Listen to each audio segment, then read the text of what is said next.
रहा जिस तरह से यात्रा आगे बढ़ रही है? हमने जब चौधरी ओम प्रकाश चौटाला जी के फूल लेकर के गए थे तो उस समय बहुत सारे हमारे ऐसे साथी थे जिनका मन था आने का, साथ चलने का मन था, लेकिन हर साथी पहुंच नहीं पाया। और चौटाला साहब का तो पूरा प्रदेश ही परिवार था, प्रदेश का ये तो देश उनका परिवार है, क्योंकि उन्होंने अपना सारा जीवन जनता के बीच में बिताया है, लोगों की सेवा करी है, प्रदेश की देश की सेवा करी है, ये प्रदेश उनका परिवार है।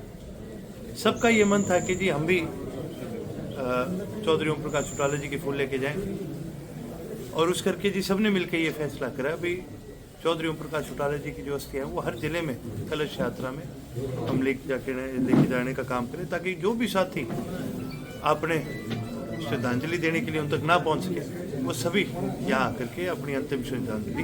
काफ़ी लोग ऐसे मिल रहे हैं जो उनके साथ कंधे से कंधा मिलाकर काम करते थे उस वक्त जब वो मुख्यमंत्री होते थे। देखो जी, चौधरी ओम प्रकाश चौटाला जी अपने आप में एक ब्रांड है।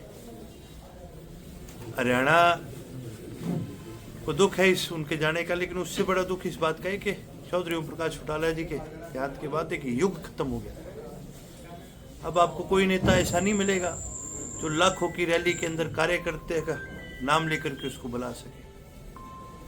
अब आपको कोई ऐसा नेता नहीं मिलेगा जो हरियाणा के हर गांव के अंदर अपने किसी कार्यकर्ता का नाम लेकर के उसको बुला सके।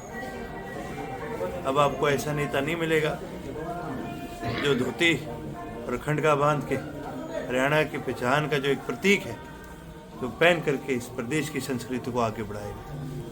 काफिला में उनके याद किए जाएंगे। जब वो सरकार में होते थे कभी अफसरशाही हैवी नहीं हुई है जी। जब वो सरकार में होते थे, मुख्यमंत्री होते थे, अफसरशाही कभी हैवी नहीं हुई उनके सामने। उनकी जी प्रशासन पे हमेशा एक पकड़ बनी रही। चौधरी ओम प्रकाश चौटाला जी एक बात मानते थे, उसूलों के अपने बड़े पक्के थे, और उनके जीवन का एक असूल था कि ये जो पद है, चाहे कोई भी सरकारी पद हो, उस पद पे जो भी आदमी बैठता है, जो समय उसको वहाँ मिलता है, जो सुविधाएं उसको वहाँ मिलती है, वो उसकी नहीं है, वो जनता की दी हुई।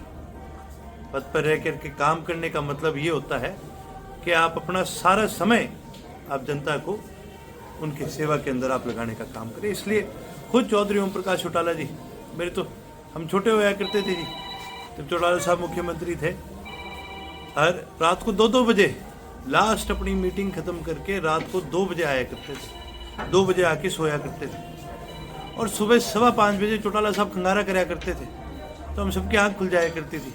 सुबह 5:15 बजे चौटाला साहब खंगारा करके तैयार होके 6 बजे से पहले वापस अपने दफ्तर में स्टाफ के आने से पहले चौटाला साहब होते थे। वो दिन गए कि ऐसे मुख्यमंत्री आपको मिलेंगे। उन्होंने तो आराम का भी जो समय है अपना, वो भी इस प्रदेश की जनता की सेवा में लगाए, अपने कार्यकर्ता की सेवा में। एक बड़े पुरोधा के तौर पर जो है चौधरी साहब को देखा जाता था। खास तौर पर राजनीति के बहुत सारे गुर जो हैं अपने दादाजी से सीखे होंगे, अपने एक विरासत के रूप में किस प्रकार से आगे बढ़ा पाएंगे, क्या कहेंगे? मैं कोई विरासत की बात करने के लिए, विरासत चौटाला साहब की विरासत ही है सारी। आप एक इंसान अपनी जिंदगी में क्या कमाता है उसका असली एहसास उनके बीत जाने के बाद पता चलता है। आज समझ हरियाणा को, समझ देश को दुख है। विरासत हम नहीं है, उनकी असली विरासत उनकी विचारधारा है, उनके असूल है, उनके सिद्धांत है, उनका संघर्ष है। ठीक है।